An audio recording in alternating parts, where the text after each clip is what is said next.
Halo guys, kembali lagi dengan gue Kuro guys. Seperti biasa di sini mari kita breakdown episode terbaru Mogok Queen Season 2 atau episode 3-nya. Dan konten ini juga akan mengandung banyak spoiler untuk animenya. Jadi yang gak mau kena spoiler kalian bisa skip aja video ini. Oke, langsung aja kita masuk ke pembahasannya.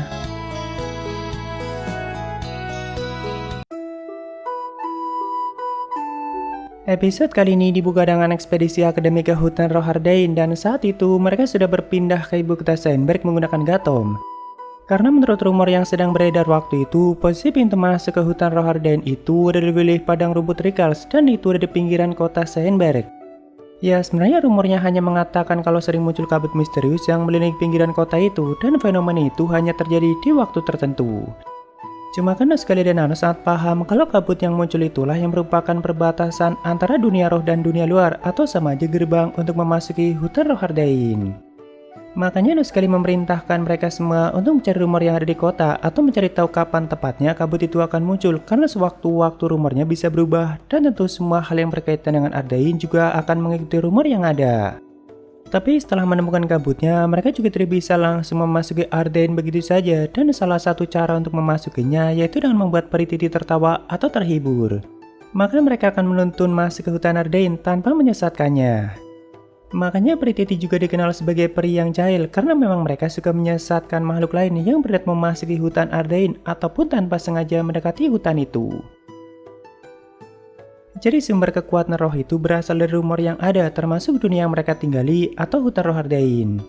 Nah, jadi pintu masuk ke dunia roh atau hutan Ardain juga selalu berpindah-pindah atau selalu mengikuti rumor yang ada. Makanya Anos sekali mengatakan semua rumor yang ada di kota itu merupakan petunjuk yang sangat penting dan cara agar kita bisa memasuki hutan Ardain. Oh ya, tapi kenapa yang ikut dalam ekspedisi itu hanya tim Anos saja? Jadi beberapa hari sebelumnya Anos sekali sudah merencanakan hal itu dan berniat mengenalkan dunia roh pada semua muridnya. Walaupun masih belum diketahui siapakah yang punya agenda seperti itu, apakah Anos sekaliannya atau malah Heldemetnya. Cuma karena hutan Ardain cukup berbahaya dan ada banyak roh kuat yang mungkin bisa membahayakan mereka kapan saja, jadi terpaksa yang boleh ikut hanya tim Anos saja. Soalnya murid yang lain di kelas itu tidak memenuhi standar kekuatan yang ditetapkan oleh Anos sekalian untuk menjelajahi hutan Ardain. Ya, tentu ada banyak murid yang protes mengenai keputusan Noscalia, cuma kayaknya scene itu kena skip di animenya guys. Setelah mendapatkan bimbingan dari Noscalia, mereka pun mulai menyebar ke tengah kota dan mencari rumor yang ada. Saat itu Anos bersama Sasa dan Misa kebetulan menemukan satu wanita yang bernama Lena dan ternyata wanita itu punya banyak informasi mengenai hutan Ardain. Walaupun dia kehilangan sebagian ingatannya. Bahkan sebelum bertemu dengan Anos, Lena sudah menyebarkan rumor mengenai hutan Ardain. Walaupun tidak banyak orang yang percaya padanya, tapi Lena yakin hutan itu memang ada. Tentu dia sangat senang begitu mendengar Anos akan pergi ke sana, dan Lena juga akan ikut dengan mereka. Sebenarnya saat Anos menggunakan mata iblisnya, dia bisa melihat akar muasal Lena itu memang roh dan bukan iblis. Cuma Anos juga tidak bisa melihat wajah Lena yang seperti tertutupi oleh sesuatu hal. Jadi memang wajah Lena itu kelihatan samar seperti itu dan bahkan tidak bisa dilihat jati dirinya menggunakan mata iblis. Nah, kata Lena kabut Ardain itu akan muncul di saat terjadi gerhana matahari dan gerhana itu akan tiba 9 hari lagi. Tapi kan Anos nggak mau nunggu selama itu, jadi mending geser langsung aja bulannya atau majuin aja gerhana mataharinya. Cuma entah kenapa momen saat Anos menggeser bulan di animenya nggak sebagus yang gue bayangkan dan bahkan scene itu ditampilkan dengan sangat singkat. Ya mungkin harapan gue aja yang terlalu tinggi sih.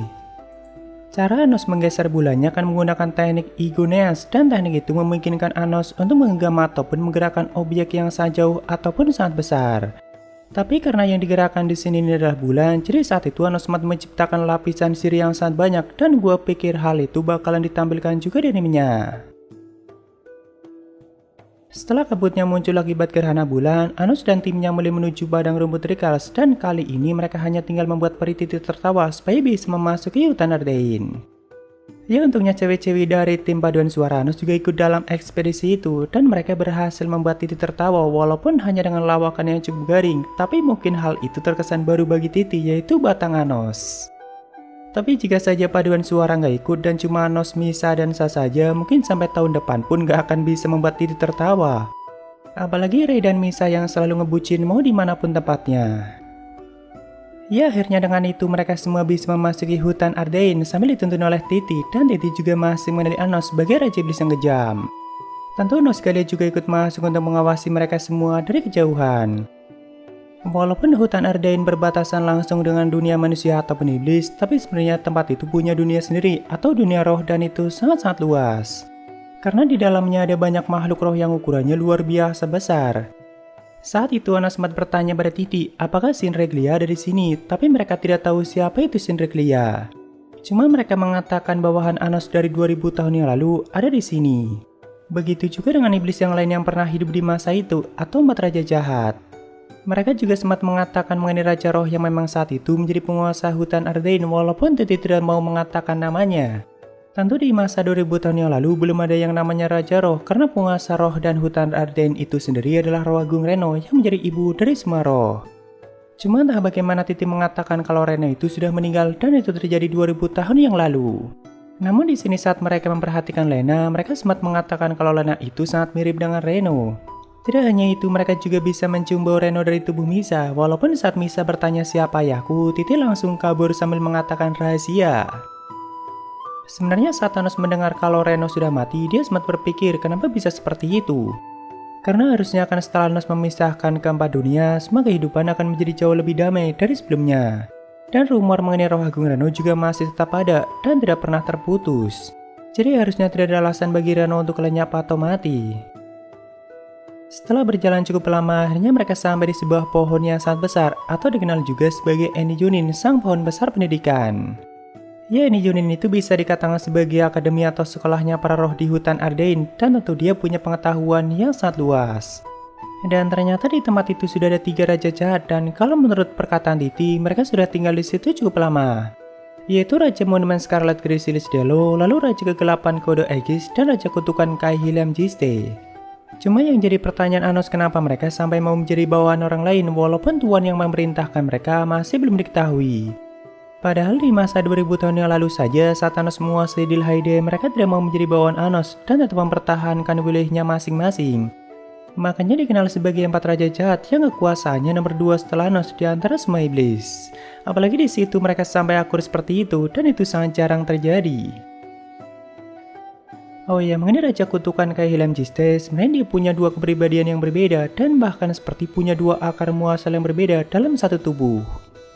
Yaitu kepribadian Kai Hilam sendiri sebagai Raja Kutukan yang jahat dan Gista yang merupakan kekasihnya dan kalau Gista itu versi baiknya.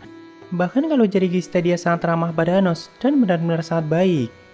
Nah, di sini nih Gista lah yang sedang mengendalikan tubuh itu, makanya di sini dia kelihatan sangat kalem dan kalau kita perhatikan, cara duduknya juga seperti wanita yang malu-malu.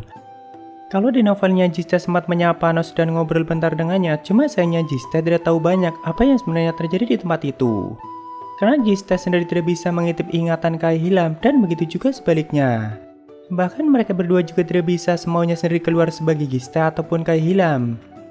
Jadi mungkin saat bertemu dengan Raja Roh itu kebetulan sedang menjadi Kai Hilam. Nah, otomatis Gista yang sedang tertidur juga tidak tahu apa yang Kai Hilam melihat dan apa yang dia lakukan selama menggunakan tubuh itu. Dan begitu juga sebaliknya.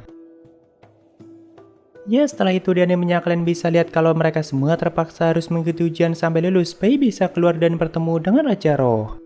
Tapi mari kita bahas poin-poin pentingnya aja guys. Di situ Eni Junin sempat mengatakan jika mereka sampai melanggar aturan, maka hukumannya adalah melilingi ular panjang Epito atau dari kepala sampai ekor. Nah, tahukah kalian kalau ular roh Epito itu panjangnya sampai 3 kali keliling dunia dan Epito itu tinggal di rawa Ardain yang ada di bawah pohon Eni Junin. Sebelum ujian dimulai, Anos dan Delo sempat membuat taruhan dan menciptakan kontrak seks. Yaitu jika Anos menang maka Delo harus memberitahu siapa yang menjadi tuan mereka saat ini dan jika Delo menang maka dia boleh mengambil akar muasal Anos. Saat itu Anos juga sempat mencoba menyembuhkan ingatan Lena menggunakan teknik Evi karena entah bagaimana dia punya banyak pengetahuan mengenai Ardain dan juga semua roh yang tinggal di dalamnya. Cuma sayangnya hanya sebagian ingatannya saja yang kembali dan Lena masih belum tahu mengenai jati dirinya. Karena memang itu bukan amnesia biasa dan bahkan di novelnya Anos sempat menggunakan Rifaide untuk memanipulasi waktu ingatan Lena tapi juga tidak berhasil. Lalu setelah mendapatkan petunjuk dari Lena, mereka mulai membaca semua buku di perpustakaan roh dan hampir semua pengetahuan mengenai roh ada semua di situ. Saat itu Anos sempat menemukan buku roh mengenai peri cinta Fran walaupun sayangnya ada satu halaman penting yang sudah dirobek. Bahkan setelah menggunakan Reveda atau memundurkan waktu di buku itu, halamannya tetap tidak bisa kembali. Yaitu merupakan petunjuk penting yang nantinya akan menghubungkan jati diri Lena dengan roh Agung Reno dan kenapa Lena bisa ada di dunia itu. Lalu setelah belajar selama berhari-hari, akhirnya ujian mereka pun dimulai dan seperti yang kita lihat di animenya, kalau tim Anos berhasil mendapatkan nilai sempurna. Walaupun di novelnya ada lebih banyak pertanyaan menarik mengenai makhluk roh, seperti misalnya ular panjang Epito, anjing peri Gaulie, serigala kegelapan Linignon, dan juga pendekar roh terkuat Bablona. Saat ujian sedang berlangsung, Delos sengaja menggunakan batu merahnya untuk memperkuat penglihatan Annie Yunin supaya Anos tidak bisa melakukan kecurangan biasa ataupun membantu anggota timnya. Makanya Anos sampai harus mensummon Delsuga di atas pohon Annie Yunin dan merusak hukum yang ada. Tapi sebenarnya alasan atau hukum apa yang dihancurkan saat itu oleh Venus de Noah? Jadi seperti yang kalian tahu kalau Venus itu bisa menghancurkan apapun, entah itu hukum, alasan, ataupun apapun itu yang tidak mungkin bisa dihancurkan. Nah, saat itu yang dihancurkan oleh Venus adalah alasan jika tim Anos membuat jawaban yang salah. Jadi simpelnya mau jawab apapun, tim Anos bakalan dianggap benar dan bahkan jawaban kosong aja bisa dianggap benar oleh Annie Yunin. Karena memang gak ada alasan tim Anos buat jawaban yang salah dan hal itu sudah dihancurkan oleh Venus. Ya intinya mau lo diem aja juga bakalan dapat nilai sempurna dan bahkan gilanya Sese sampai dapat nilai 150. Tapi ternyata Delos juga menggunakan cara yang curang yang berarti pertarungan Anos dan Delos sama-sama dianggap adil. Ya akhirnya dengan kelulusan itu mereka semakin dekat untuk mengungkap Raja Roh saat ini dan kenapa 4 Raja Jahat bisa ada di tempat itu, dan di sini itu juga sekaligus mengakhiri episode 3-nya. Jadi mungkin segitu aja untuk pembahasan kali ini, dan jika ada kesalahan gue minta maaf atau kalian bisa koreksi aja di bawah. Thank you yang udah mampir, sampai ketemu di video lainnya. Salam kudu guys.